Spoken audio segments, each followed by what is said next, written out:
Olá, nós estamos aqui hoje no programa Pontuando com assuntos muito interessantes. Área de economia, privatizações, uma carta aberta. Nós vamos falar com Maria Lúcia Fattorelli, do Auditoria Cidadã da Dívida Pública Brasileira. É uma coisa que você pode achar que não é importante, mas interfere na sua vida, na sua mesa, no seu dia a dia, na sua profissão, na sua escola, na sua família.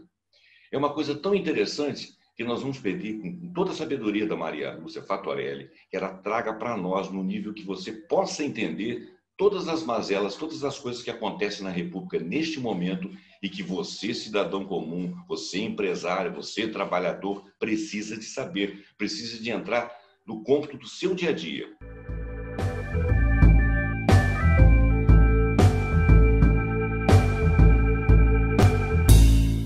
Bom dia, Maria Lúcia Fattorelli. É um prazer ter você aqui. Fico feliz de poder entrevistar você e ouvir, mais ouvir do que entrevistar, o seu conhecimento. Queria que você se apresentasse para o meu público aí do Pontuando aqui, canal do José Roberto Abramo. Diz aí. Muito grata, José Roberto, pelo convite para estar aqui no seu programa. É uma alegria conversar com você, aí de Juiz de Fora. Já morei aí na década de 80. Bacana. Tenho amigos e amigas muito queridos aí na cidade. Trabalhei na Receita Federal aí. E eu atuo há 20 anos como voluntária da Auditoria Cidadã da Dívida. É uma instituição sem fins lucrativos que se dedica a investigar o endividamento público no Brasil, tanto em âmbito federal como dos estados e municípios. Já tivemos oportunidade de participações institucionais numa CPI muito importante que aconteceu na Câmara dos Deputados em 2009, 2010, em outra CPI que aconteceu em Belo Horizonte, da PDH Ativos SA, uma nova forma de gerar dívida através do esquema da chamada securitização. Teve uma CPI, nós participamos também, e já tive a oportunidade de participar no exterior, em oportunidades de auditoria oficial no Equador, na Grécia, e nós estamos completando agora 20 anos, Zé Roberto, e nós é que estamos dando presente para os nossos seguidores. Na comemoração dos 20 anos, os nossos livros, que estão esgotados em edição impressa, estão sendo colocados para livre acesso na página da Auditoria Cidadã. Então, as pessoas que quiserem conhecer mais depois, conhecer o nosso trabalho, que é a dívida dos estados, praticamente não existe bibliografia sobre isso no Brasil, e como você falou, todo mundo está pagando essa conta. Claro. Tem um caderno de estudos também, está tudo com livre acesso na página da auditoriacidadã.org.br. Em PDF, esses livros, eles estão em acesso PDF? Acesso livre, em Acesso PDF livre. na página da auditoriacidadã.org.br. Bacana. O Maria Lúcia, você originalmente é economista, né? Não, acabou que eu fiz primeiro administração na UFMG. Depois, eu já tinha passado no concurso da Receita, estava atuando como auditora. Eu senti falta de um pouco mais de contabilidade.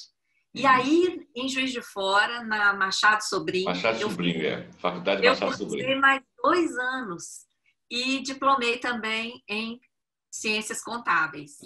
Depois eu fiz uma especialização em Administração Tributária na FGV-EASP e trabalhei na Receita Federal quase 30 anos, já me aposentei.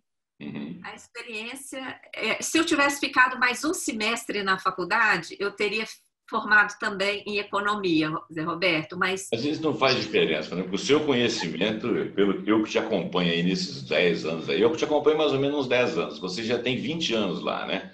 Você entrou em 2000?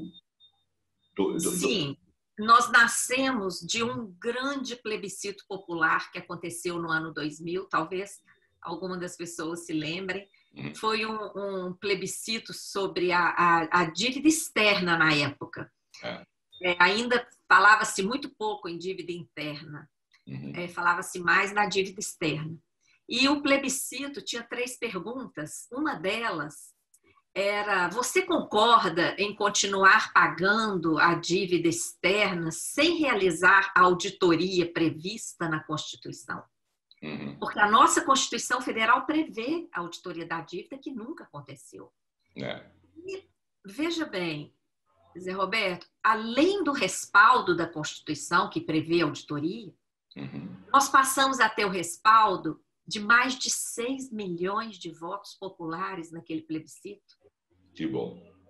Que tem força de lei. né, essa auditoria. Os resultados foram entregues a todos os poderes. Nada aconteceu. Aí, diante disso, as entidades que organizaram o plebiscito chamaram uma grande reunião aqui em Brasília. Eu fui convidada para essa reunião. E nessa reunião, o diálogo era: e aí, os poderes não fizeram nada? E nós? O que nós vamos fazer diante dessa grande participação popular, né? O grupo encaminhou para criar um movimento que mantivesse o tema da dívida na pauta, que lutasse pelo cumprimento da Constituição e tudo mais. E todo mundo concordou, então, em criar esse movimento, Auditoria Cidadã. E como eu era auditora e já tinha feito um trabalho de apoio ao plebiscito, escrevi uma cartilha e tudo mais, me pediram para coordenar esse movimento. E aí estou há 20 anos. Bacana. E eu tenho o prazer de te acompanhar há algum tempo. Maria Lúcia, então, olha bem, eu plotei aqui com você, nós fizemos mais ou menos uma pauta, e na nossa pauta aqui, eu gostaria que a gente começasse a falar da privatização da Eletrobras, que é uma coisa que me preocupa muito, falar um pouquinho dos Correios que está tendo essa greve aí. E eu coloquei aqui Casa da Moeda, mas a Casa da Moeda, se você puder falar um pouquinho, porque a Casa da Moeda é só uma expectativa, né? O Correio já está em ação, o Banco do Brasil já está em ação, a Caixa Econômica estão tentando mudar, já esvaziaram algumas coisas aí da Caixa Econômica, já tem um pessoal sentindo isso. A Eletrobras, que veio perdendo contingente de pessoas, embora consiga manter alguma eficiência, está sendo precarizada e ela é uma empresa de lustro, ela é uma empresa de investimento. Eu queria que você falasse dessas privatizações na linguagem do nosso povo, para eles entenderem o que é privatizar, o que significa o investimento que foi feito, o que significa empresa pública não é uma coisa ineficiente, porque se ela fosse ineficiente, ela nunca chegaria ao que é e ela nunca seria vendida, porque ninguém compra laranja podre. Tá certo? As pessoas só compram coisas que capitalizam, que tem mercado. E a Eletrobras, ela vai dizer para vocês, o nosso público aí, 36% de geração de energia elétrica. E ela poderia ser total, porque o mercado foi aberto lá atrás, na década de 90. Diz um pouquinho disso aí para a gente, aí, para o nosso povo entender o significado disso. Sim, Zé Roberto, todos nós e todos vocês que estão nos ouvindo, todos os brasileiros e brasileiras, nós somos os donos dessas empresas que estão sendo privatizadas. Quando fala em empresa pública, é porque a empresa é nossa. Então, em primeiro lugar, o que está sendo aí oferecido, eu falo até que não está nem sendo vendido, viu, Zé Roberto? Está sendo rifado. O patrimônio está sendo rifado. É o nosso patrimônio. Então, essa é a primeira informação para que as pessoas se interessem mais e se mobilizem mais. Porque é uma riqueza nossa que está sendo roubada. Tá? Bom, para começar, todas essas privatizações que você mencionou, qual é a justificativa do governo para essas privatizações? Porque são empresas estratégicas, são empresas lucrativas, são empresas que demandaram um volume enorme de investimento para serem construídas, estruturadas e tudo mais. E é por isso que elas são altamente cobiçadas pelo mercado, porque elas são uma joia. Qual a justificativa para privatizar isso? É uma falsa justificativa de que o país não tem dinheiro. estamos aí submetidos a um cenário de escassez falso, tá? E que eu vou aprofundar mais esse assunto depois de responder sua pergunta, para não atropelar, mas eu já queria deixar essa informação aí para o pessoal e partir dessa premissa, que o Brasil é muito rico, nós temos a maior riqueza mineral do planeta, considerando o nióbio, todos os outros 55 minerais, alguns deles só existem aqui. Terras raras, por exemplo. Oi? Terras raras, por exemplo. Terras raras, exatamente, e clima favorável, a maior reserva de água doce do planeta, e terras agricultáveis, e todas as matrizes energéticas em abundância. Nós temos mantido, Zé Roberto, há mais de 6 anos, mais de 4 trilhões de reais na gaveta. Que país que tem isso? Parado. Na gaveta. No Caixa do Tesouro Nacional, no Caixa do Banco Central, em reservas internacionais lá fora, na gaveta. Então, assim, a gente tem riqueza natural, a gente tem dinheiro, a gente tem patrimônio, tem um povo maravilhoso, assim, nós falamos a mesma língua no país inteiro, isso é um enorme patrimônio. Temos capacidade tecnológica. Apesar dos boicotes de investimento, temos uma capacidade tecnológica e uma criatividade.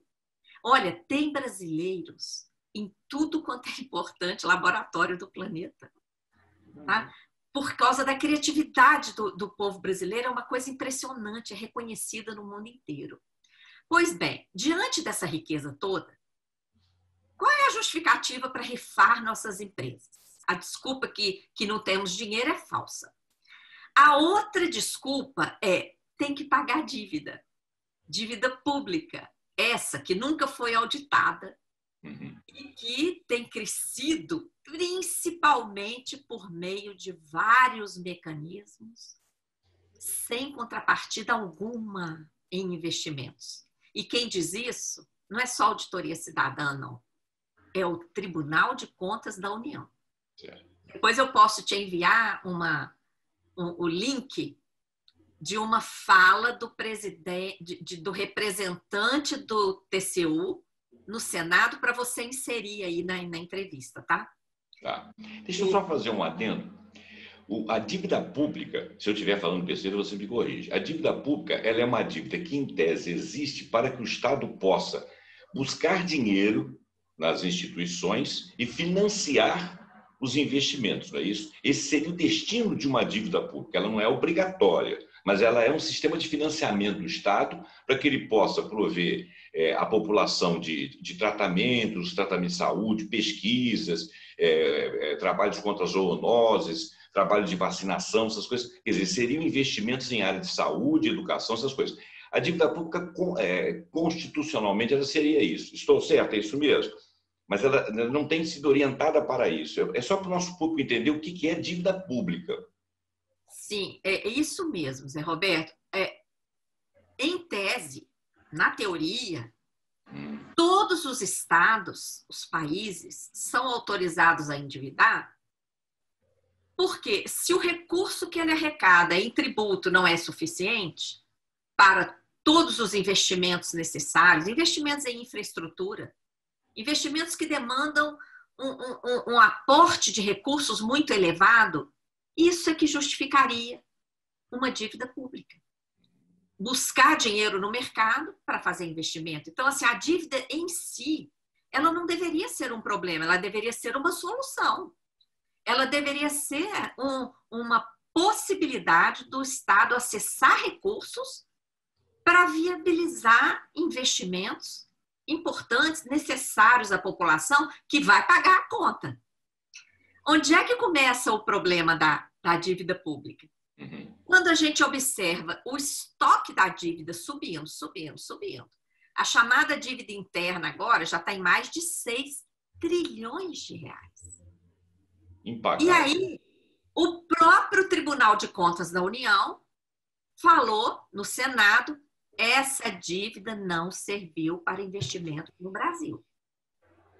Ora, se não serviu para investimentos, ela serviu para quê? Aí a Auditoria Cidadã tem investigado e detectamos vários mecanismos financeiros, várias artimanhas que usam o manto sagrado da dívida pública, porque dívida pública é considerada uma coisa sagrada. Tem gente que nem fala em pagar dívidas, Roberto, fala honrar, não é? Honrar dívida. Então, usam, por isso que o mercado foi muito esperto de escolher a dívida para ser o veículo do desvio. Vou falar só de um mecanismo. Desses 6 trilhões que compõem o atual estoque da dívida federal interna, 1,6 trilhão, ou seja, 25%, um quarto dessa dívida, corresponde a um volume de títulos que são usados para remunerar diariamente o dinheiro que sobra no caixa dos bancos. Então, isso nem poderia ser chamado de dívida, por isso eu criei uma expressão que se chama sistema da dívida, para caracterizar essa distorção, tá? Então, quando o governo fala, para voltar na sua pergunta, quando o governo fala em privatizar para pagar a dívida, nós vamos entregar patrimônio para pagar essa dívida? Dívida que está sendo usada para remunerar a sobra de caixa dos bancos e outros mecanismos? O povo tem que saber disso. Outra coisa dos bancos, só um minutinho, sobra de caixa dos bancos. De todo o valor que transita de dinheiro no dia a dia dos bancos, uma parte é jogada no final do dia, jogada para o governo, para o Banco Central, certo? Esse dinheiro, ele não deveria ser remunerado pelo Banco Central às instituições que fazem transferência, certo? Olha, mas ele é remunerado. Aí tem 2 coisas. Uma, o que os bancos são obrigados a transferir para o Banco Central, obrigados, é o depósito compulsório, que foi até diminuído agora, está em torno de uns 20%, em média. Então, vamos supor, todo mundo, aqui no Brasil, quase toda a população tem conta bancária. Tem cerca de 40 a 50 milhões de brasileiros que não teriam ainda conta bancária. Isso diminuiu agora com a questão do auxílio emergencial, muita gente foi identificada. Mas, em média, entre 40 e 50 milhões de brasileiros ainda não tem conta bancária. Todo o restante tem. 160 milhões de brasileiros têm conta bancária. Todas as empresas são obrigadas a ter conta bancária. Os órgãos governamentais têm conta bancária. Então, todo esse dinheiro está nos bancos. De todo esse dinheiro que está lá, ou depositado, ou aplicado, os bancos são obrigados a separar uma parte, que atualmente está em torno de 20% em média, e guardar, reservar. É o chamado depósito compulsório obrigatório. Depois que separa esse aí, que é obrigatório, o restante é o que a gente chama de sobra de caixa. Entendi. É o que poderia ser destinado a empréstimos. E é isso que funciona no mundo inteiro. A juros baixos. A juro baixo para a população. O que acontece aqui no Brasil? Os bancos depositam aquele depósito compulsório obrigatório e depositam também a sobra de caixa no Banco Central. Aquela parte é obrigatória, essa outra ele deposita voluntariamente. E o que o Banco Central faz? Entrega títulos da dívida pública para os bancos. Não vende, não, porque se vendesse, eles teriam que esperar o vencimento. Só entrega. Os bancos colocam aqui a sobra de caixa no Banco Central, o Banco Central entrega título para eles. Enquanto os bancos estão de posse dos títulos da dívida, eles recebem remuneração diária. Essa operação custou 1 trilhão em 10 anos. 1 trilhão. O dinheiro para remunerar os bancos sai do Tesouro. O Tesouro é que repassa para o Banco Central. Então, essa remuneração da sobra de caixa dos bancos, ela, inclusive, não tem fundamento legal. É um abuso que está sendo feito. Por isso que tem projeto de lei querendo criar a figura do depósito voluntário remunerado. Quer dizer, vai virar lei, o Banco Central remunerar o que o banco depositar lá. Quer dizer, nós temos dinheiro sobrando para isso? Pois é, aí eu queria deixar para o nosso público aqui o seguinte, esse dinheiro que você chega no banco, esse 1 trilhão de sobra de caixa, que o Banco Central remunera com base nos títulos cedidos aos bancos. Ele remunera, ele paga uma taxa de juros lá que eu acho que chega a 20% ao ano. O banco se sente desobrigado de emprestar para você, que é alguém que pode não pagá-lo, né? Você não movimenta a sua economia, os juros quando vem para você é muito alto, só te empresta se você for rico a juros razoáveis. Eu, por exemplo, que sou pequeno empresário, aqueles que são os pequenos empresários, o próprio povo não tem acesso a esse 1 trilhão. Esse 1 trilhão fica resguardado como título na mão do banco, sendo remunerado pelo governo, com o nosso dinheiro da dívida pública que nós também pagamos. Quer dizer, nós não recebemos e ainda pagamos para quem fica parado no mercado, porque se o banco não faz nada com esse dinheiro, qual a natureza, qual a finalidade dele? É isso que eu queria que nós soubéssemos. Exatamente, Zé Roberto. Eu vou fazer uma pergunta que o pessoal vai entender. O que vocês acham que aconteceria se o Banco Central parasse de remunerar toda essa sobra de caixa dos bancos? Se os bancos tivessem que ficar com essa sobra de caixa, que agora em agosto de 2020 chegou a 1 trilhão e 600 bilhões. Nossa Senhora. 1 trilhão e 600 bilhões agora em agosto, saiu em manchete de jornal. Eu posso te mandar para você ilustrar aí a entrevista, Roberto. Chegou agora em agosto a 1 trilhão e 600 bilhões, como vocês podem ver em notícias.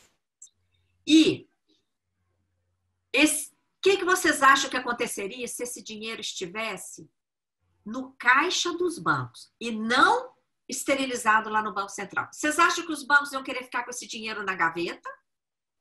Ou eles iriam se esforçar, reduzir juros para emprestar para a população, para que eles pudessem ganhar alguma coisa? Com certeza.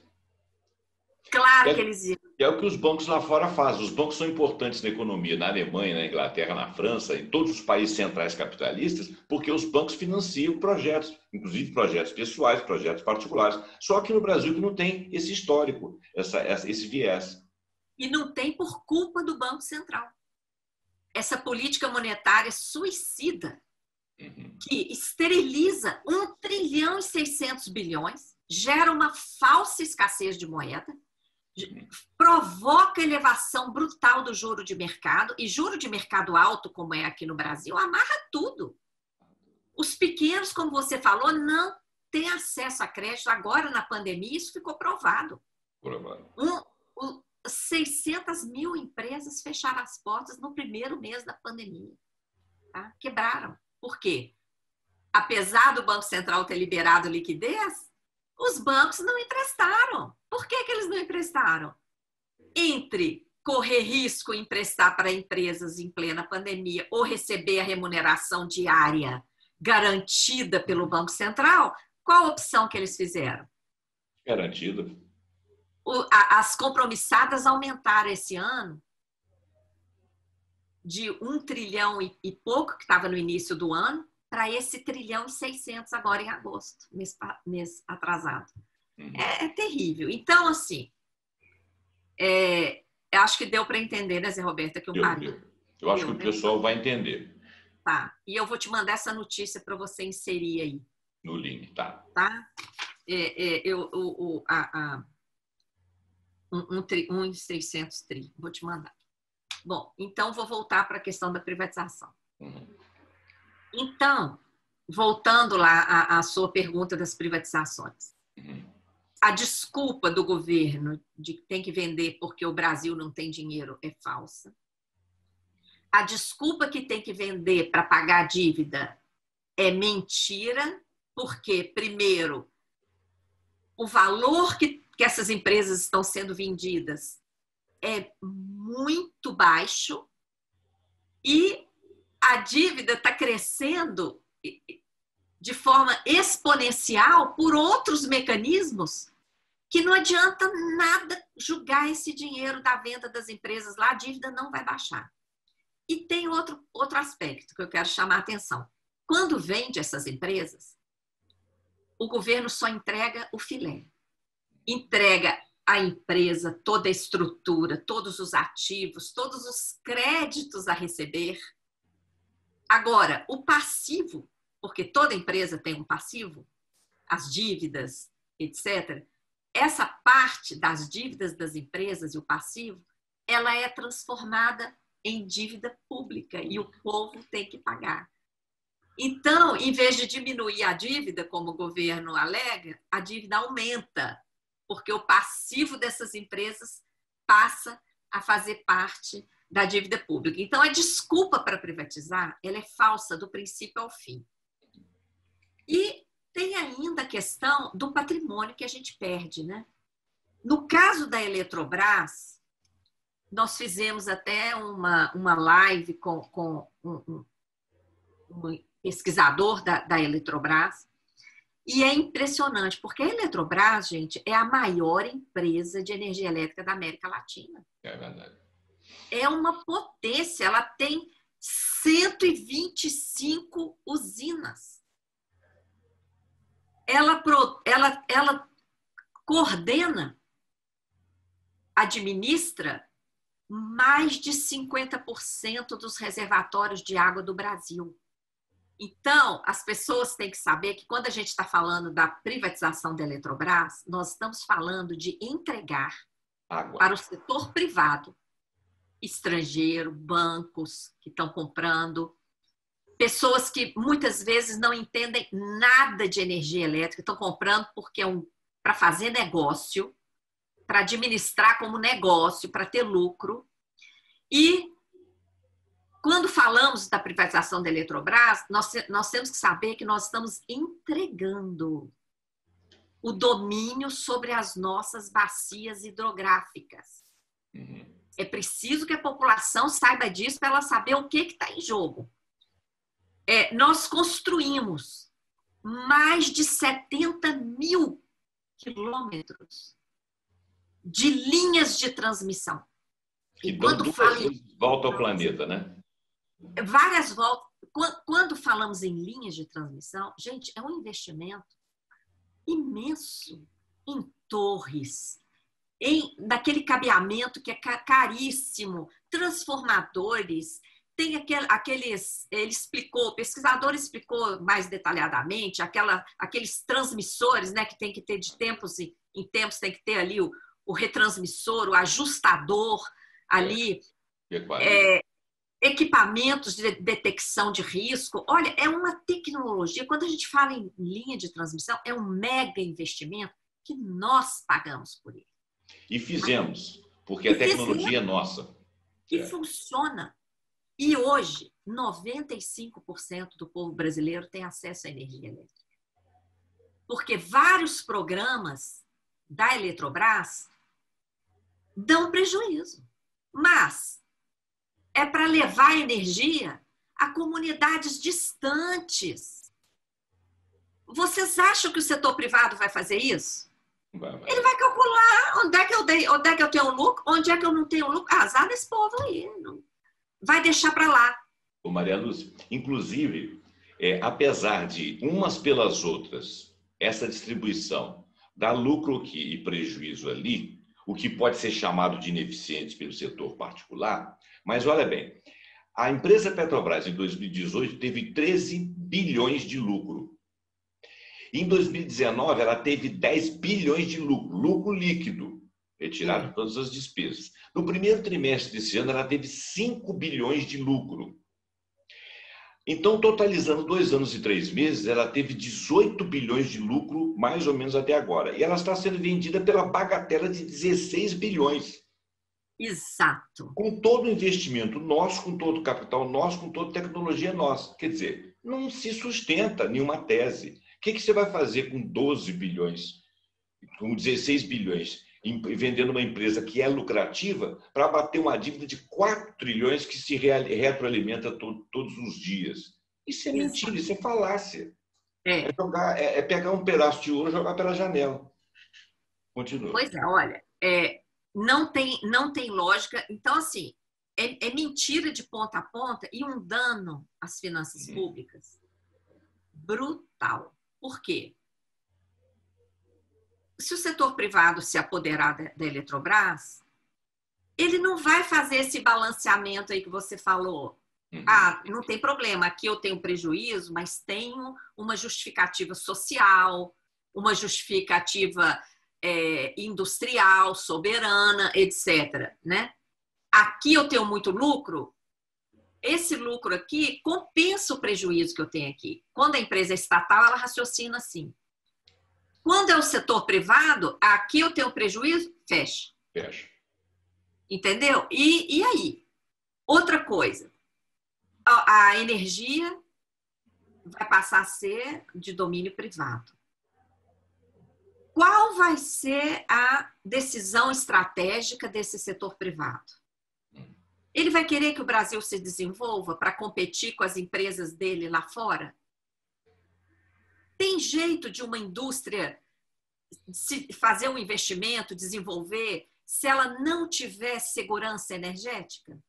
Não, não tem. Claro que não. Então,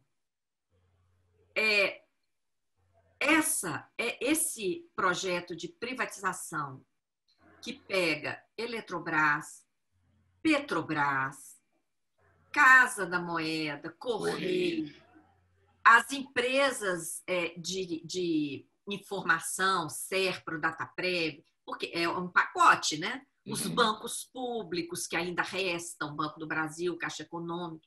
Então, esse pacote de privatizações, a gente tem que conectar, Zé Roberto, com essa reforma administrativa que está aí na pauta, que desmonta a estrutura do Estado brasileiro, coloca um novo artigo na Constituição para colocar o Estado como atuando na subsidiariedade. O que é isso?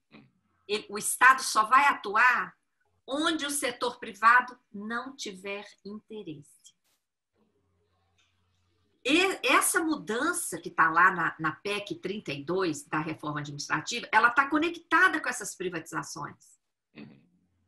Porque ela tem um outro artigo lá, 173, que está sendo alterado, que proíbe medidas de organização de monopólios, de medidas de proteção. O Brasil, se passar essa PEC 32, vai ser o único país do planeta que proíbe a industrialização do país. Porque todo país faz o contrário.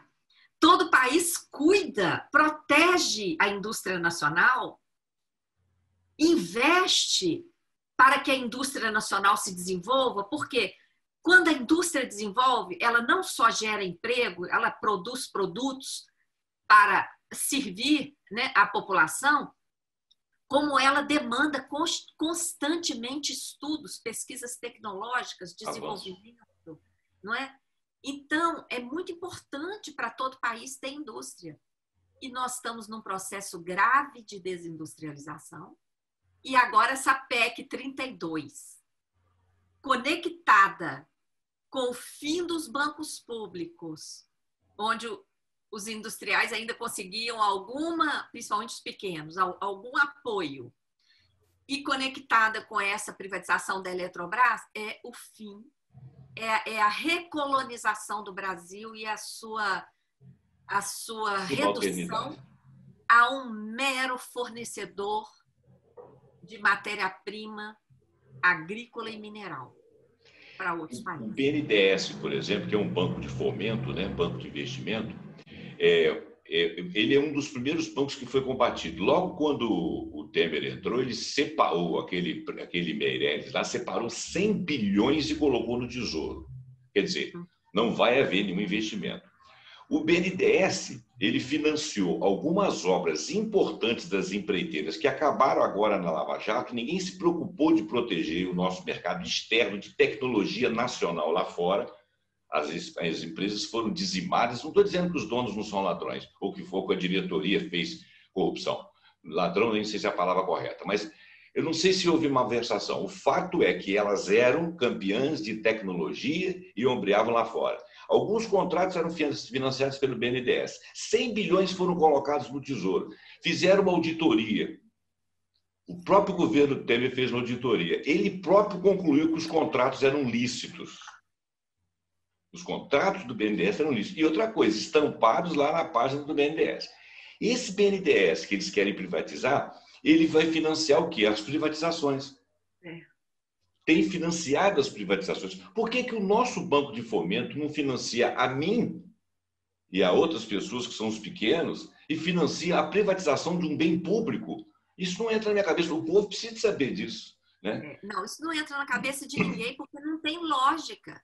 Nós recebemos uma denúncia de que a empresa de saneamento de Alagoas, a empresa que fornece água e esgoto para a população lá, foi privatizada a semana passada. Quem comprou foi uma empresa estrangeira, com financiamento do BNDES. Ora, a empresa é lucrativa, é uma estatal lucrativa. Então, se precisava modernizar, se precisava alguma coisa, que o BNDES investisse nessa estatal. Não, ele investiu num estrangeiro que agora é dono. Enfim, olha, por isso é que eu estou aqui dedicando a esse movimento popular, falando diretamente para a base da sociedade, porque é daí que virá a solução, viu, Zé Roberto? É verdade. Quando a sociedade tomar conhecimento dessas informações, de que ela está sendo enganada e roubada, e que com a riqueza toda que existe aqui no Brasil, era para estarmos em outro patamar de desenvolvimento socioeconômico, era para todo mundo nesse país ter uma vida digna, tranquila, era para as nossas instituições de ensino serem deslumbrantes, com toda oferta de todo tipo de educação, de formação para as nossas crianças, saúde, idem, tecnologia, porque esse país tem tudo. E nós estamos sendo muito roubados, historicamente. Isso não é de hoje, não, viu? A venda da Vale, lá na época do Fernando Henrique, foi assim, foi pelo lucro de um ano. Com dinheiro em caixa. Com dinheiro em caixa e mais. Com financiamento do BNDES, a metade, ela foi vendida por 3 bilhões e 100 na época. A metade disso foi financiamento do BNDES. A outra metade foi título da dívida externa decorrente de uma transformação de uma dívida prescrita. Que ninguém vai receber. Quer dizer, o que é uma dívida prescrita? Morta. Morta. O que fizeram? Fizeram um arranjo em Luxemburgo, paraíso fiscal, e trocaram aqueles contratos mortos, podres, trocaram em novos títulos, lá em Luxemburgo. Aqueles títulos, eles eram tão podres que nenhuma bolsa de valores do planeta aceitava negociá-los. Nunca iam virar dinheiro. Os próprios jornais da época aqui no Brasil chamavam esses títulos de títulos podres, porque eles eram podres mesmo. Você pega uma coisa podre, um contrato prescrito, e transforma em vários papeizinhos, em vários títulos, quer dizer, coisa podre só pode gerar coisa podre. E o que o Brasil fez com esses títulos? Esses títulos podres, que não poderiam ser vendidos em nenhuma bolsa, eles foram aceitos como moeda para comprar nossas empresas privatizadas.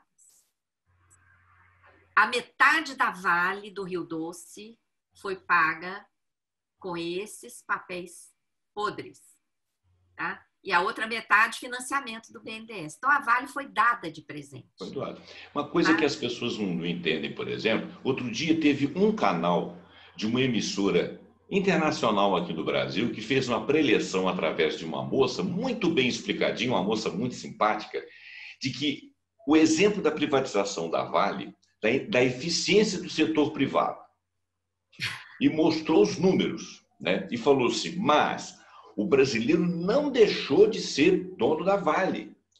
Temos ainda ações da Vale. Aí eu peguei, tive o trabalho de escrever embaixo o seguinte. Primeiro, quem construiu a Vale foi a tecnologia, a competência de alguns próceres brasileiros com dinheiro do povo. Quando eu falo povo, não é para ser demagógico, povina. Quando eu falo povo, é para as pessoas, nós, pessoas mais altas, mais baixas, todos os que contribuem, todos os que são capazes de fazer alguma coisa. E todos são, né? Foi construída com isso aí. A eficiência dela se deu por vontade política e intervenção do Estado. Não que o Estado seja um protetor, mas é porque aço e ferro no mundo. Quando você vende uma empresa dessa, essa empresa ela não tira um cadinho só de ferro, ela tira o máximo de ferro, o máximo de aço que ela puder. Então ela exaure a sua jazida. É o que pode acontecer com o petróleo agora. Se tirarem muito petróleo é uma coisa, as jazidas são coisas finitas. Se você tira muito, acaba. Tá certo? Então, uma política pública, por exemplo, vai dosar aquilo ali até para não encharcar o mercado lá de produto e o preço cair, para poder ter um equilíbrio entre as partes aqui de dentro e lá de fora. As empresas que vêm comprar as nossas, em boa parte, são estatais de outros países. Por que elas são estatais e não são privadas? Quer dizer, a privatização de uma estatal para uma outra estatal se justifica? O povo não sabe de nada disso. O cidadão comum ele não sabe disso. Então, essa pretensão é outra coisa. Se você pode ser dono de uma empresa lucrativa, por que você vai aceitar ter ações de uma empresa lucrativa, onde você ganha 100 vezes menos? Então, você é dono ainda da Vale? Não somos dono de porcaria nenhuma. Bilhões e bilhões de quilômetros cúbicos aí de ferro já saíram daqui por preços irrisórios e nós não ganhamos nada. Nós temos ações da Vale do Rio Doce. Quer dizer, o que foi a privatização da Vale do Rio Doce? Na minha maneira de pensar, como cidadão comum, corrupção. Falas de corrupção? Foi corrupção. Um crime de lesa-pátria. E a gente só fica com o dano ambiental. Olha o que aconteceu já em Mariana, em Brumadinho. E tem mais 40 represas aí em Minas, né? O presidente da CNBB, o Dom Valmor, ele fez até um pronunciamento um dia desses, falando sobre essa questão do dano ambiental. O Papa Francisco também tem falado muito sobre essa questão da dívida ecológica, né? A dívida ecológica é isso. É essa gana que eles chamam de eficiência, né? Nesse texto aí que você citou, chamam de eficiência, essa mega exploração e que não dá tempo do solo escoar aquele dejeto ali, então tem que fazer as represas e mais represas de dejetos e não tem o menor respeito, né? O menor sem manutenção, sem fiscalização. Agora vamos pegar as 50% das barragens controladas pela Eletrobras e ver se alguma delas se rompeu até hoje. Muito bem lembrado. E outra coisa, as comunidades ribeirinhas têm acesso à água. Isso, olha o que está acontecendo em outros países, até denúncias graves acontecendo. Aqui na própria América Latina, onde houve privatização da água, sabe o que as empresas as privadas fizeram? Muraram o leito ali dos rios, a área das represas, e a comunidade não tem acesso à água. Acabaram, inclusive, de matar no México, há poucos dias, um líder de descendentes, né, indígenas, de povos originários, que estava exatamente lutando para que o povo voltasse a ter acesso à água, porque a empresa privada que está explorando lá a energia e murou todo aquele manancial, impediu o acesso daquelas comunidades à água. Então, aqui assim, em Cochabamba, na Bolívia, a população indígena lá colocou a empresa Cochabamba, né, estrangeira, que havia privatizado a água, para fora. E essa empresa, lembra disso? E essa empresa impedia, inclusive, que eles estocassem água da chuva. Esse movimento foi impressionante e mostra para o nosso povo que está nos ouvindo de onde vem o verdadeiro poder. Olha só, na Bolívia, já estava privatizado, chegaram a privatizar. Privatizaram. Eles conseguiram, o movimento foi tão forte que expulsaram as empresas, a coisa reverteu e eles conseguiram colocar na Constituição a proibição. Não pode privatizar a água. Claro. Tá? Está na Constituição lá agora. Estou adorando a nossa conversa. O nosso segundo item aqui, antes da gente falar um pouquinho, nós já falamos até um pouquinho de política monetária. A gente podia falar da carta aberta e depois dos privilégios dos bancos na pandemia, porque nós falamos um pouco sobre isso, você falou, mas seria bom realçar aquela história do 1,3 trilhões que foram colocados para os bancos, que não chegou até o povo miúdo. Quando eu falo povo miúdo, é pequeno empresário, médio empresário, povo mesmo, essas pessoas que estão na rua aí se uberizando, né? Não chegou esse capital a essas pessoas. Mas vamos falar da carta aberta, que a carta aberta acho que fala disso tudo ao mesmo tempo, né? Diz aí. Sim. A carta aberta foi uma iniciativa da campanha É Hora de Virar o Jogo. Essa campanha, inclusive, é uma campanha aberta. Viu? Se você quiser, Zé Roberto, enviar a logomarca da sua empresa para apoiar essa campanha, pode. Todas as pessoas aí, instituições, sindicatos, que quiserem participar, porque é uma ideia que surgiu exatamente para mostrar para a população que todos esses ataques, privatizações, emenda do teto, aquela emenda constitucional que colocou o teto para toda a manutenção do Estado, com todos os serviços prestados à população, mas deixou fora do teto o gasto com a dívida. Essas contrarreformas, trabalhista, previdência, agora administrativa, enfim, tudo isso, todos esses ataques, privatizações, tudo isso faz parte de um único jogo. Por que nós estamos perdendo feio esse jogo? O mercado está ganhando. Por que nós estamos perdendo? Porque a gente ainda está lutando separado e acha, a privatização do Correio, isso não tem a ver comigo, não. Aquilo ali, não, isso não tem a ver comigo. Tem. No dia que nós compreendermos que todos esses ataques fazem parte de um único jogo e lutarmos juntos, nós vamos virar esse jogo. E quando a gente fala em virar o jogo, é ter outro modelo econômico. Tá? Um modelo econômico, aquele que eu falei, da vida digna, das escolas, instituições de saúde deslumbrantes, etc, etc. Desenvolvimento socioeconômico de verdade, com respeito à natureza. Maria Lúcia, desculpa te cortar, mas olha só, o que as pessoas às vezes não sabem, os Correios chegam a 5.500 municípios brasileiros, que são a totalidade dos municípios brasileiros. Dificilmente, se você privatizar, ou para o Bradesco, ou para uma outra empresa grande qualquer que enche os olhos do nosso povo, dificilmente ela vai manter sede nesses lugares.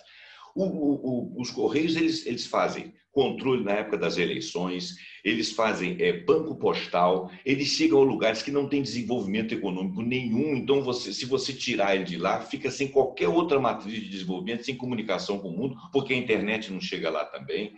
Então, quer dizer, e a média de salários dos servidores de Correios não é alta, é uma média de 5, 6 mil reais, para dizer que o servidor público ganha dinheiro no Brasil, que aquilo é um cabide. E esses caras trabalham muito e eles são eficientes. E empresas privadas que muitas vezes fazem propaganda na internet de entregar o seu produto, que são empresas de transporte, entregam através do SEDEX do dos Correios. Então, os Correios são altamente eficientes. E outra coisa, os Correios são lucrativos. Por que nós temos que privatizá-los? Não tem sentido. Não, isso aí é um interesse nessa logística aí que você citou. Uhum. O mercado que quer. É. É o mercado que quer. Tá? E quem manda no Brasil é esse mercado. Esse mercado. A gente só entende o que está acontecendo aqui no Brasil porque algumas coisas acontecem em todos os governos, de diferentes cores, de diferentes partidos. Por quê? Se a gente olhar aí as injustiças tributárias, a política monetária do Banco Central, o sistema da dívida, esse modelo de exploração mineral que nós citamos, isso sempre foi do mesmo jeito. E todas as siglas, né? Independente da sigla que está no poder. Por quê? Porque quem manda no Brasil é o BIS. Você já ouviu falar do BIS, Zé Roberto? Banco de Compensação Internacional. Na verdade, é Banco de Regulação. Ele faz só uma regulação. Os jornais aqui traduzem de compensação, mas ele não compensa nada. Ele é Banco de Regulação. Ele só expede as regulamentações, as regras. Comanda tudo, né? Ele diz o que é para fazer. E aí, no mundo, funciona assim. Nos países onde tem uma classe política minimamente responsável, que luta pela soberania do país, que enfrenta, fala, não, peraí, que bota um certo limite no mercado, aquele regramento do BIS fica mais dosado. Tem alguns limites, tem algumas coisas que não passam e tal. Aqui no Brasil, é enxurrada. O que o BIS quer, pronto, entendeu? E o BIS, ele tem os braços, né? Os braços do BIS, olha só, o BIS é uma instituição privada. Privada. Fica lá na Suíça. Ele se coloca como banco central dos bancos centrais. Tá? Mas ninguém nunca votou nisso. Sabe? É uma coisa assim. Ele se coloca acima de tudo. Ele não tem que obedecer a ONU, ele não tem que obedecer Constituição de nenhum país. O Zé Roberto, eu costumo dizer que ele se acha Deus, ele só não fala que é Deus. Mas ele fala que ele está acima de tudo e de todos. Tá? E ele que manda. Porque de lá vêm as regras através do FMI, do Banco Mundial, por exemplo. Essa PEC 32, quem duvidar, gente, do que eu estou falando, pega lá na Câmara ou no Senado, PEC 32, da reforma administrativa. É gigante. Lá no final do texto, está lá, exposição de motivos, que é a exposição de motivos do presidente e do Guedes quando entregaram o documento para o Congresso. Leiam lá em que eles estão baseando para essa reforma. 2 documentos do Banco Mundial. O que o Banco Mundial fala lá? A ineficiência da escola básica está no excesso de alunos em sala de aula. Educação básica. O que o Banco Mundial propõe? Aumentar 33% o número de alunos em sala de aula e diminuir o número de professores. Eu li isso. Está recebendo. E na área da saúde, o Banco Mundial fala que a ineficiência está nos procedimentos complexos que o SUS oferece, sabe? Quer dizer, a população que não pode pagar o privado não pode ter um tratamento no SUS. Vai o quê? Morrer? É isso, essa é a ideia dessa reforma administrativa. Vem do Banco Mundial, que é braço do BIS.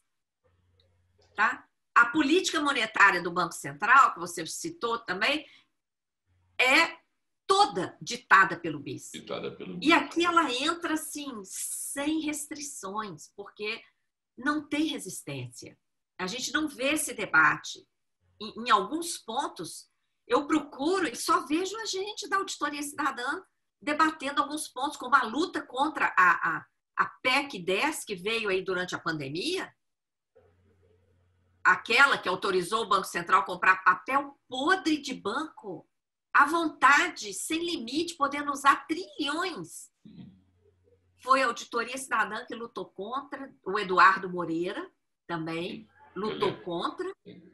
E depois dela aprovada, foi interessante que um ex-presidente do Banco Central, aquele Gustavo Loyola, que eu nunca fui admiradora dele, não, mas eu tenho que reconhecer que ele falou: eu estou assustado com isso aqui não é papel do Banco Central. Ele falou. Então, essas coisas, isso mostra a falta de resistência que tem aqui no Brasil para assumir a vontade do mercado. Então, essa questão dos Correios são aquelas empresas de e-commerce, essas empresas de venda digital, imagina, elas estão de olho nessa logística que você citou, porque os Correios são a única empresa brasileira que está presente nos 5.570 municípios brasileiros. Ela está presente em todos. Então, essa logística, isso aí, num país de tamanho continental como o Brasil, isso não é pouca coisa. Não é pouca coisa. O mercado está de olho nessa logística aí, Zé Roberto. Eu queria falar um pouquinho, você falou muito bem, eu queria realçar para o nosso público ouvir isso. O SUS, por exemplo. Nós somos campeões em tratamentos de endemia, chikungunya, febre amarela, escambau, nós dominamos isso aí. O SUS é um dos maiores programas de saúde estatal do mundo, ele só não tem verba, mas ele é um dos maiores, ele só perde para a Inglaterra. Outra coisa, falam que no Canadá tem a melhor saúde pública do mundo. O governo canadense trata todos os cidadãos, só que ele resolve pagar ao mercado. Então, se você tiver um plano de saúde lá, ou se você estiver ligado a um hospital privado, o governo paga o seu tratamento dentro do hospital privado, mas é o governo que paga, então a saúde é pública. Então, a questão não é você implicar com o privado ou não implicar com o privado, implicar com o plano de saúde e deixar de implicar com o plano de saúde.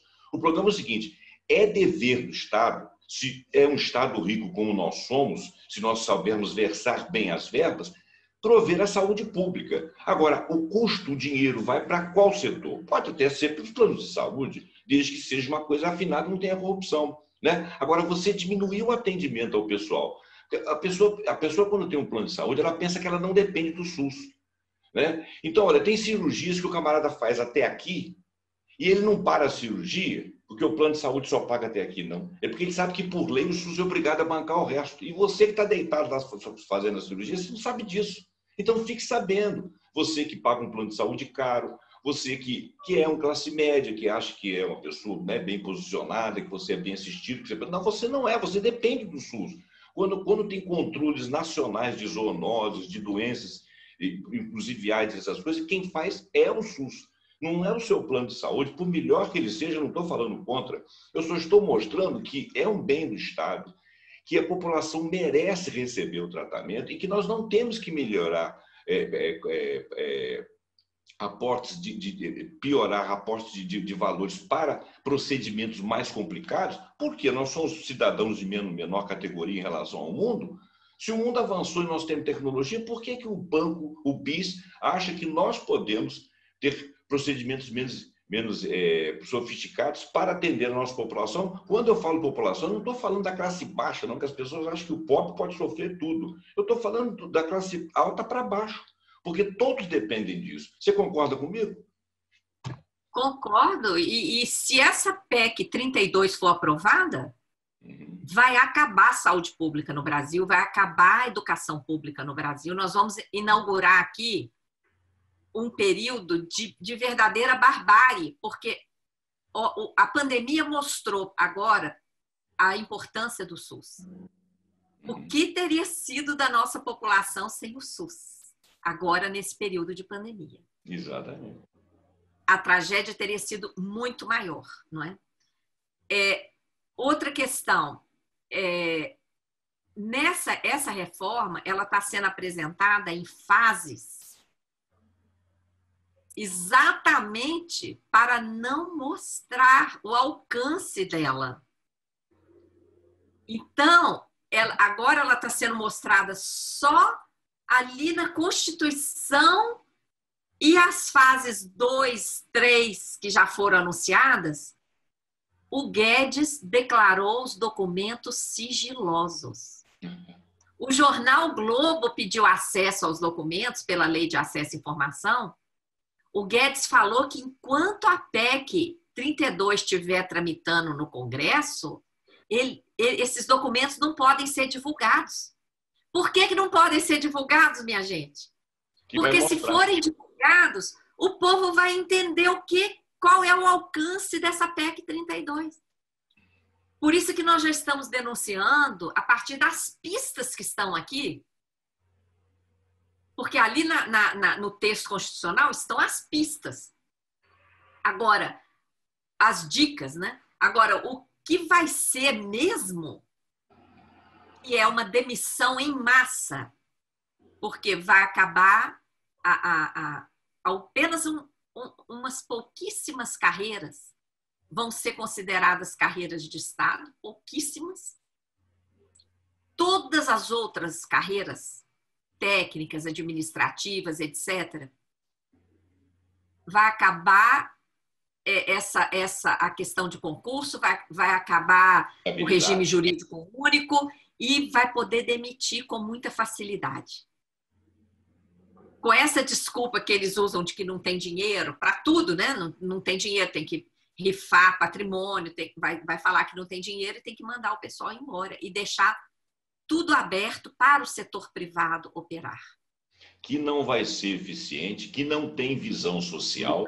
Os nossos servidores públicos mantêm historicamente o Brasil, né? O Banco do Brasil foi muito importante, montado há mais de um século para trás. A Caixa Econômica foi importante, a Receita Federal é importante, o Dataprev, todas essas coisas que foram criadas são coisas de excelência com os servidores públicos. Então, se o sujeito não tiver estabilidade, se você não puder investir nele, se ele amanhã puder ser mandado embora, ele vai fazer o quê com aquele conhecimento? Então, por que essa implicância com o servidor público? Por que achar que o camarada não deveria ter aquela carreira? Por que você não reivindica para você a carreira daquele servidor? Porque com ele está dando certo, deveria estar dando certo com você também. Você não perderia, por exemplo, você fez um mestrado, você foi para o exterior, estudou isso, de repente você é demitido, perde aquele conhecimento, não tem onde aplicar, né? Você pega uma Eletrobras dessa, você manda todo mundo embora, o governo paga lá o passivo das despesas e tal, ele só contrata quem ele quiser, inclusive gente do exterior, e você fica sem emprego.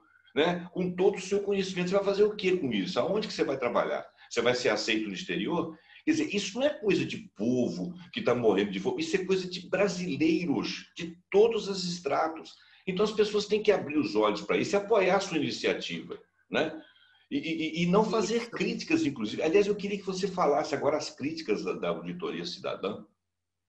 Ah, sim, aí a gente apanha muito. Eu só queria concluir, porque além de tudo isso aí que você falou, da importância do Estado e desse compromisso, né, dos servidores públicos de carreira, vocês imaginem se cada prefeito, cada governador, cada presidente que chegar, demitir todo mundo e trouxer a sua turma. Como era antigamente. Antes do DASP, do antigo DASP, era assim. O que vai acontecer? Primeiro, as rachadinhas, né? Porque os cargos de favor poderão ser a maioria. Segundo, descontinuidade de prestação do serviço. Porque aquela pessoa ali, amiga do rei que vai chegar, muitas vezes ela não tem competência para fazer aquilo. Ela não foi treinada, ela não foi selecionada num concurso público. Ela não foi treinada, não é? Então, o risco maior não é nem para os servidores, minha gente. O risco maior é para a população. A população. Em relação à continuidade do funcionamento do Estado, continuidade da prestação do serviço público e corrupção, né? A corrupção vai aumentar, as rachadinhas vão aumentar. Né? O favorecimento direto ali com com o governante de plantão, vai virar aquela simbiose nociva para toda a sociedade, né? Os Estados Unidos, que sempre são usados aí como exemplo para tudo, eles aboliram. Lá tinha o nome de passivo. Eles chamavam-se, os empregados do governo anterior eram chamados de passivo. Então, isso foi abolido no século XIX. Desde o século XIX não tem isso mais. Com essa PEC 32 aqui, eles querem instalar isso aqui no Brasil. Esse troca-troca para atender ao governante de plantão. E abrindo também, mesmo nos órgãos onde a carreira de Estado vai permanecer, eles estão abrindo para qualquer pessoa ocupar qualquer chefia, inclusive técnica. Ô Zé Roberto, imagina a fiscalização da Receita Federal sendo chefiada por um empresário, e aí, inclusive, que tenha processos de sonegação já contra ele. Vai passar. Pode, né? É esculhambação total. Né? Então, a sociedade tem que saber disso também. Bom, respondendo aí a sua pergunta. A auditoria cidadã tem recebido muitos ataques, não é, né? Lógico, nós incomodamos e já recebemos ataques aí do jornal Globo quando eu participei lá da auditoria do Equador e logo em seguida conseguimos a CPI da dívida pública aqui no Brasil. E depois você foi na Grécia também, né? Depois participei na Grécia também, mas lá na época do Equador, o Globo fez uma matéria ridícula, sabe? Atacando o nosso trabalho. E agora, à medida em que a gente vai aparecendo mais, né, enquanto a gente estava aí esse ano, naquele ataque contra a PEC 10, que é essa proposta de emenda constitucional que acabou sendo aprovada, é a emenda Constitucional 106, o artigo 7º dessa emenda 106 autoriza expressamente o Banco Central destinar trilhões de reais para comprar papel podre dos bancos. Isso aí, esse papel podre, muita gente pode estar achando, mas banco não pode quebrar. Eu não estou falando disso não, hein, gente? Banco aqui no Brasil não está correndo risco de quebrar, não. Banco aqui no Brasil tem sido altamente lucrativo. Esses papéis podres, saiu o levantamento no Estadão, no final do ano, que os bancos teriam cerca de 1 trilhão de papel podre acumulados há 15 anos. Quer dizer, de 5 anos para trás, está tudo prescrito, não vale nada. Eles têm que dar baixa na contabilidade deles. Mas está lá, eles levantaram 15 anos e que eles estavam buscando estratégias de como eles iam lidar com isso. Por quê? Quando os bancos vão apurar o seu lucro, eles já deduzem essas perdas com esses papéis podres. O que é um papel podre? Se uma pessoa, uma empresa vai lá, faz um empréstimo, depois essa empresa quebra, os sócios não têm bens. Apesar de ter aquele papel ali, assinado por aquele empresário, que ele deve X no prazo tal, com juro tal, aquilo ali virou um papel podre, porque ele não vai pagar. A empresa dele quebrou e ele não tem bens. Então, isso acontece. Os bancos deduzem essas perdas. Então, todo ano, quando a gente vê esses recordes aí de dezenas e dezenas de bilhões de lucros todo ano que os bancos têm, já é o lucro depois de deduzidas essas perdas. Então, eles já se ressarciram dessas perdas, mas aquele papel podre está ali. O que aconteceu durante a pandemia, Zé Roberto? Um oportunismo. Esses bancos aprovaram essa possibilidade do Banco Central comprar papel podre. Olha, não disseram aquilo que eu falei que lá fora alguns países põem regras. Nos Estados Unidos também foi aprovada uma norma assim, mas lá não é o Banco Central que vai comprar, é uma empresa. Lá colocaram limite. Lá o papel tem que ser papel de empresa nacional. E lá o papel não pode ter mais do que 5 anos. Aqui não tem prazo, não tem limite. O Brasil pode virar o lixão de papel podre do mundo, porque não precisa ser emitido aqui. E o Banco Central diretamente é que vai comprar com título da dívida pública. Olha de novo a utilização da dívida para viabilizar o negócio. E aí, esse projeto foi protocolado dia 1º de abril. Não por acaso, viu? 1º de abril é conhecido como Dia da Mentira. E tudo que justificou essa PEC 10 era mentira. E nós, da Auditoria Cidadã, imediatamente, nota técnica, nós fizemos 5 notas técnicas durante a tramitação da PEC.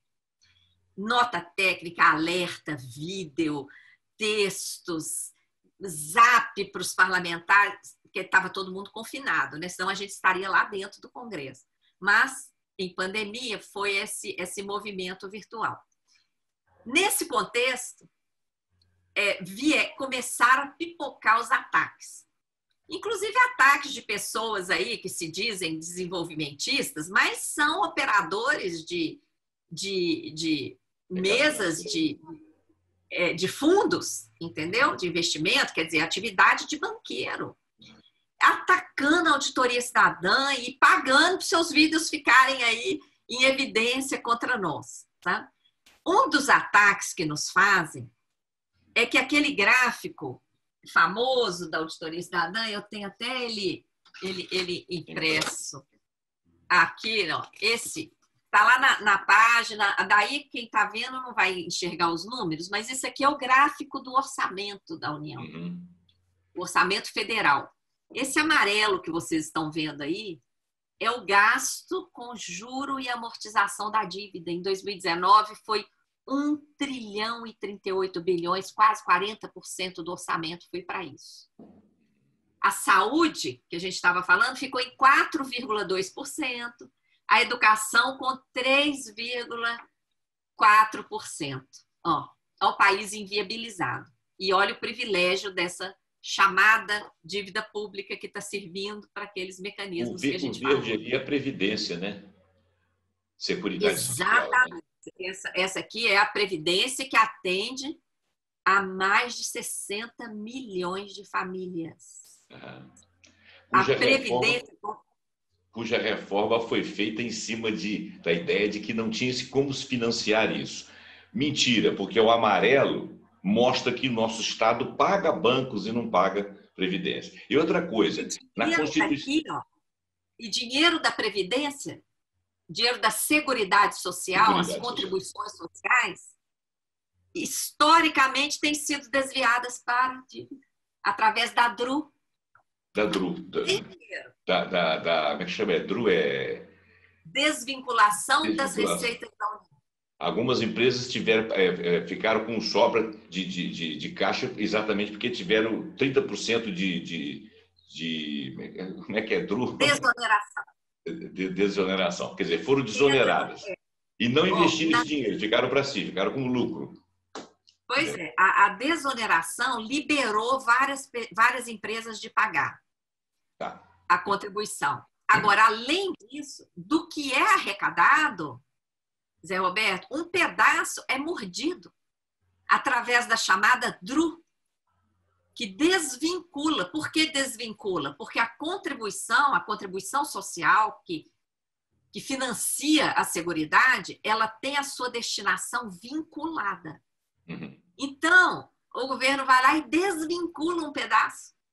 Então, dinheiro daqui, da Previdência, Assistência e Saúde, que conformam a Seguridade Social, é desviado para pagar mais juros ainda. Então, o ataque que a gente tem recebido é porque nós somamos juros e amortizações da dívida. A gente faz essa soma. E por que a gente soma? Porque desde que eu assessorei institucionalmente lá a CPI da dívida, em 2009, 2010, na Câmara dos Deputados, nós comprovamos com documentos oficiais que a maior parte do juro está sendo maquiada, contabilizada como se fosse amortização. Então, tem ali no CIAF, que é o Sistema de Contabilidade Pública, tem lá a conta do juro e a conta da amortização. O juro aparece com um valor pequeno e a amortização com um valor gigante. Ora, se nós estivéssemos de verdade amortizando, o que teria que acontecer com o estoque da dívida? Diminuir. E o estoque da dívida só está explodindo. Por quê? Porque não estamos amortizando nada. Estamos pagando juro e colocando ali como se fosse amortização. Como a gente descobriu isso? Nós passamos a somar as parcelas, juros e amortizações, é tudo dado oficial. E colocamos aqui. Aí, esse pessoal que nos critica fala, é um erro somar isso. Juro é gasto, amortização é investimento. Mas não é amortização, é juro. Juro mascarado de amortização, né? Então, assim, eu te agradeço por me dar esse espaço para falar isso, porque essas críticas, às vezes, quando a pessoa ouve a auditoria cidadã, aí ela entra lá no Google para pesquisar e ela vê essas críticas, aí nem, às vezes, lê o que a gente está alertando. E agora é hora da gente virar o jogo, é hora de dar as mãos. O que está acontecendo aqui no Brasil é muito grave e a gente tem que estar sabendo aí, tendo acesso às informações. Maria Lúcia, isso que você vem falando aí com relação à questão da amortização, vem acontecendo aí já há alguns anos para cá. E outro dia você teve a oportunidade de falar comigo que o Brasil ele é impedido de gerar dívida para pagar juros, certo? Então, sim, isso está na Constituição.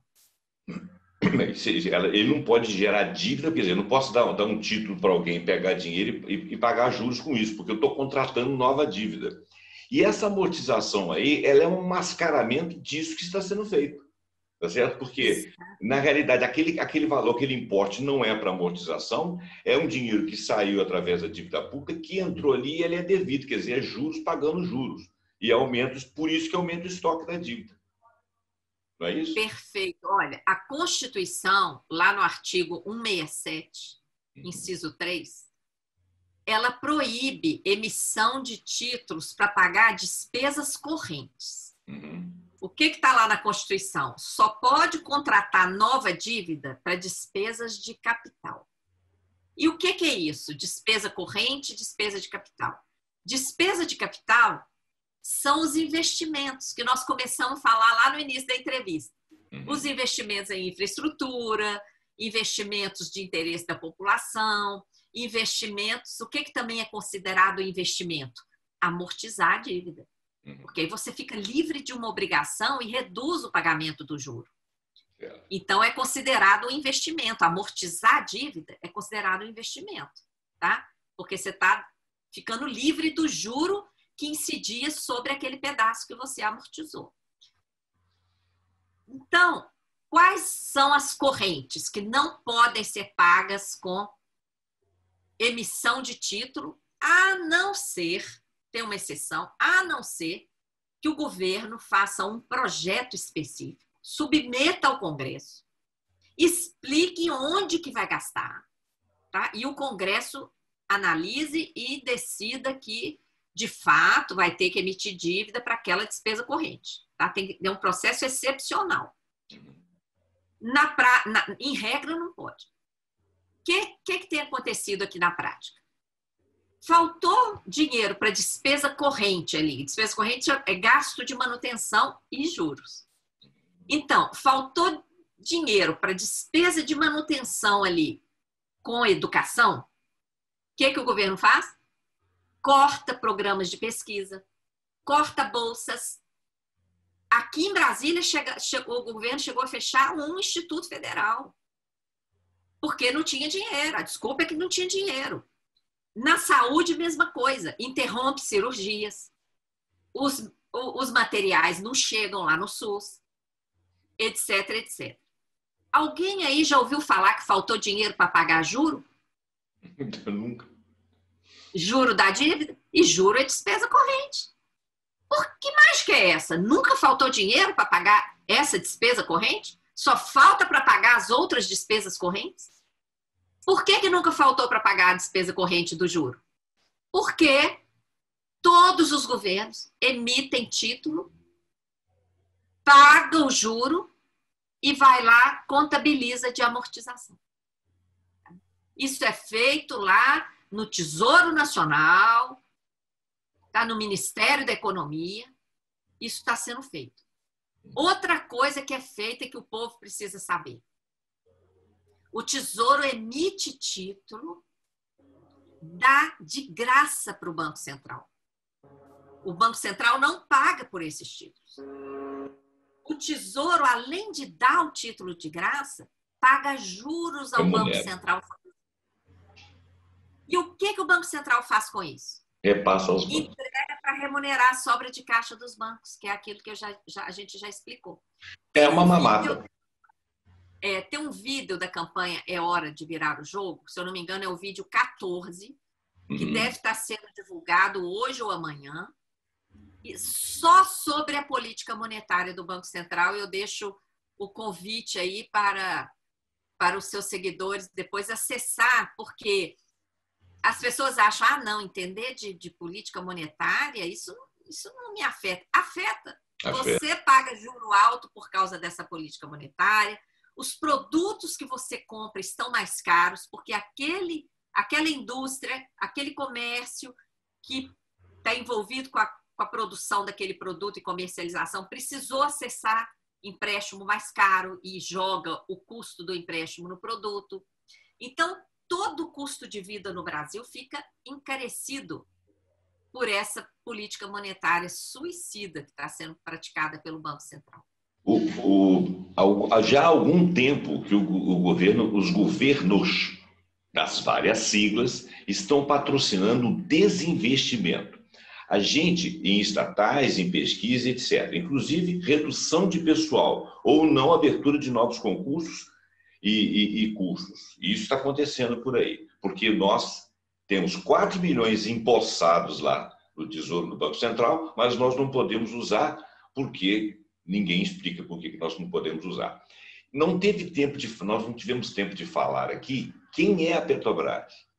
Porque existe uma implicância. As pessoas pensam, olha, quanto que foi a corrupção da Petrobras? Foi 20 bilhões em 8 anos. Né? Acontece que esse serviço aí de pagar o compulsório dos bancos mais essas operações compromissadas aí custam ao Brasil 200 bilhões ao ano. Flutuação de dólar que o Banco Central remunera as empresas que exportam gira em torno de 180 bilhões ao ano. Nós fizemos ajuda emergencial aí, quantos bilhões que foram gastos aí? E esses outros 300 e poucos bilhões que ninguém sabe que não é contabilizado? Se eu estiver falando besteira, você pode me corrigir. Entendeu? Quer dizer, isso interessa diretamente a nós, porque nós financiamos isso com um imposto.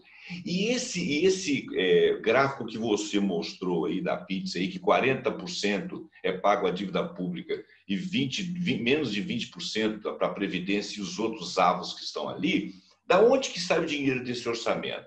Sai de imposto direto. Né? O nosso imposto não é regressivo, nós não temos imposto sobre grandes fortunas, então quem que paga a maioria desse orçamento? O povo com até 5 salários mínimos e um outro percentual até 10 salários mínimos. Quer dizer, não vamos falar de classe, não vamos falar de aporte financeiro. Se a média ganha 5 mil, se a média ganha 1.000, quem paga mais, quem paga 5% no pacote de biscoito e ganha 1.000, paga muito mais de quem ganha 10 mil, paga os mesmos 5%. Você concorda comigo? E quem são os que ganham 1.000? A maioria. Então, quem faz esse orçamento, quem fornece capital para esse orçamento é o povo, é a população em geral, é a classe média baixa. um pouco da alta e muito pouco da altíssima. Concorda comigo? É. Olha, Zé Roberto, é por isso que nessa campanha É Hora de Virar o Jogo, nós enumeramos os eixos que sustentam o modelo errado que atua no Brasil. Porque como é que pode um país tão rico ser o país mais desigual do mundo? Não tem como. Agora, na pandemia, 107 milhões de brasileiros e brasileiras pleitearam o auxílio emergencial. Quer dizer, a maioria da população está desempregada, está na informalidade, está precisando desse auxílio emergencial para sobreviver. O que é isso? Olha o atraso do nosso desenvolvimento socioeconômico. Por que isso acontece? Por causa do modelo. E é preciso que as pessoas compreendam o modelo, porque se a gente não modificar o modelo, não adianta modificar o dirigente de plantão. O problema está no modelo. E quais os eixos que sustentam o modelo? Um deles é o modelo tributário que você acabou de falar, que dá isenção de lucros distribuídos, dá isenção de remessa de lucro para o exterior, deduz juro sobre capital próprio, beneficiando bancos e grandes empresas que têm capital próprio, e não cobra sobre grandes fortunas. Agora, o pequeno é o mais onerado. Tendo lucro ou não, ele tem que pagar aquilo ali, não é? E o assalariado, idem, não é? E a maior parte dos nossos tributos são sobre o consumo, que oneram principalmente os mais pobres, que destinam tudo que ganham para o consumo, para sobreviver, né? Então, um dos eixos é o modelo tributário, tem que mudar. O outro eixo é essa política monetária. O Banco Central está funcionando como uma correia de transmissão de recurso público para os bancos. Não é? E não tem condição de continuar assim, aumentando o juro de mercado, amarrando toda a economia brasileira e custando caríssimo. Tem que mudar a política monetária. Outra coisa que tem que mudar, o sistema da dívida. A dívida deveria ser um instrumento de financiamento de investimentos de interesse da população que vai pagar a conta. Tem que parar o tal sistema da dívida, que é esse desvirtuamento, essa distorção dos mecanismos que estão fazendo o estoque da dívida aumentar.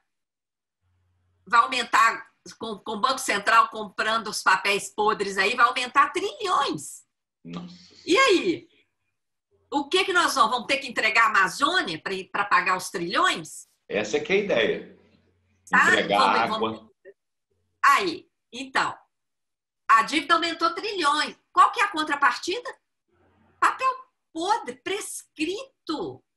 Então, tem que mudar esse sistema da dívida. E a outra coisa que tem que mudar urgente, o modelo de exploração agrícola e mineral predatório que tem aqui no Brasil. O agrobusiness e a exploração mineral, que tem uma participação no PIB enorme. Quando a gente vai olhar esse orçamento público, quanto que chega aqui de dinheiro do agronegócio e da mineração, é quase zero.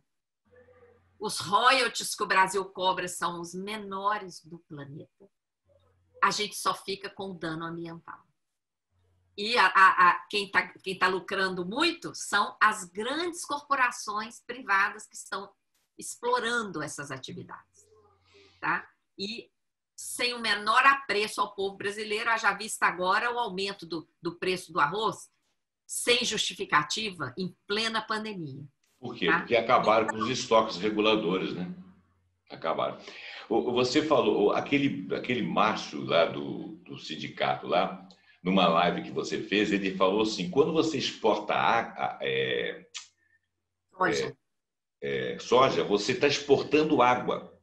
Agora, só uma informaçãozinha que o nosso povo provavelmente não tem. Eu fiz um vídeo uns 3 anos atrás que falava do sistema aquífero da Amazônia.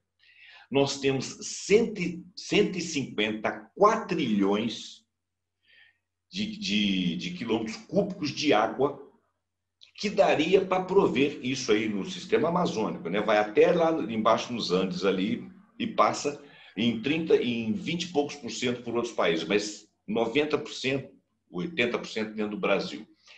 Esses 150 quatrilhões de litros de água, litros, né, de litros de água, ele serviria para prover a humanidade com 7 bilhões de habitantes durante 2 séculos sem reposição. Esse é um dos aquíferos que nós temos. Nós temos os do outros... Alter do chão, né? Do Alter do chão, que agora mudou de novo o sistema aquífero. E nós temos mais 6 aquíferos menores, e eles falam que o aquífero Guarani é o maior da América Latina, o maior do mundo. Não é. O sistema da Amazônia é muito maior.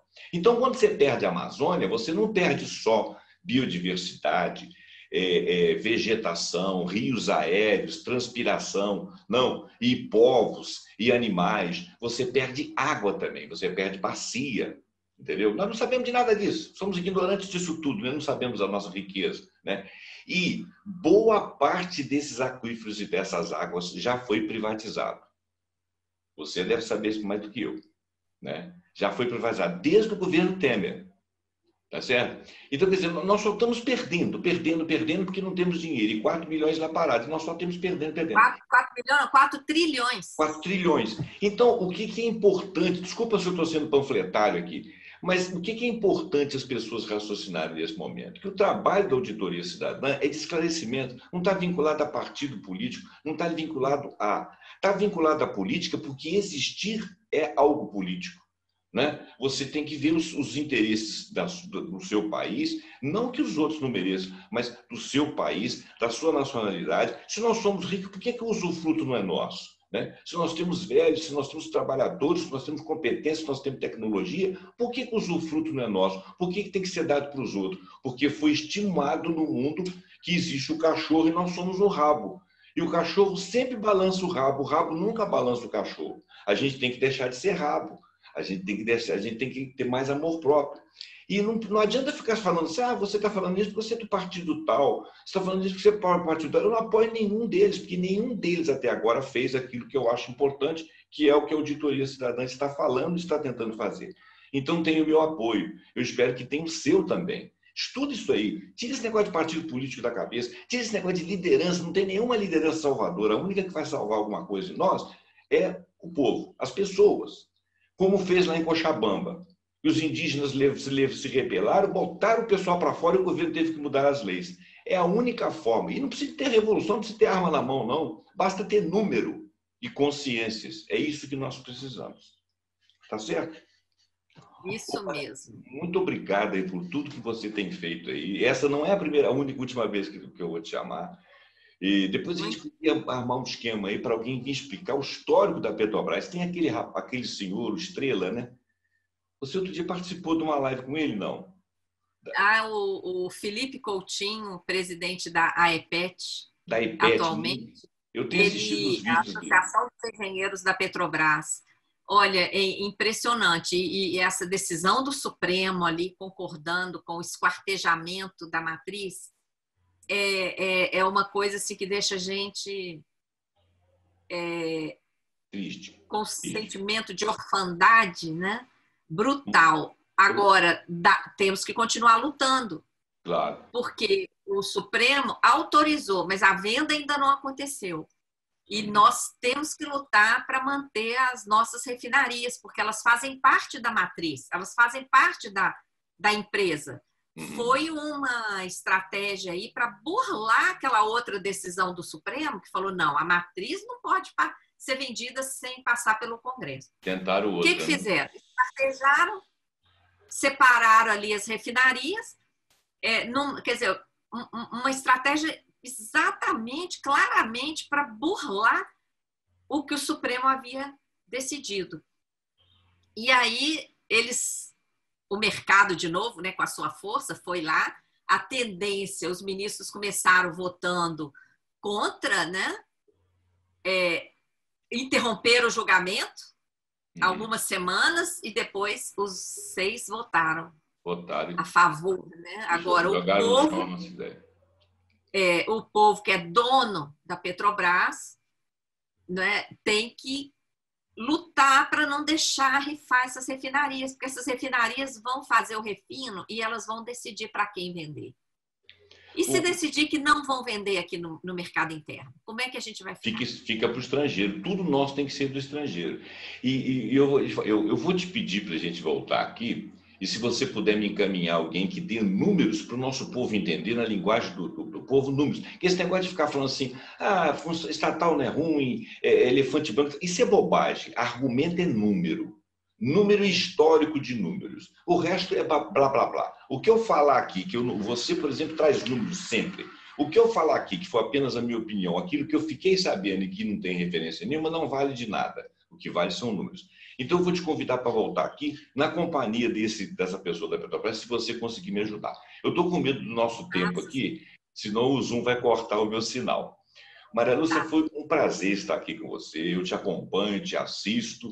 E espero que a gente retorne outras vezes aqui. A gente vai fazendo contato aí pelo WhatsApp, tá bom? Faz a sua despedida final aí e depois você joga esse vídeo para o seu público, porque foi uma grata presença aqui. Adorei ter entrevistado você.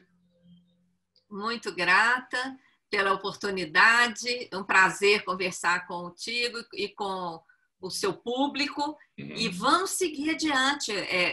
Convido todas as pessoas para acessarem a página auditoriacidadã.org.br.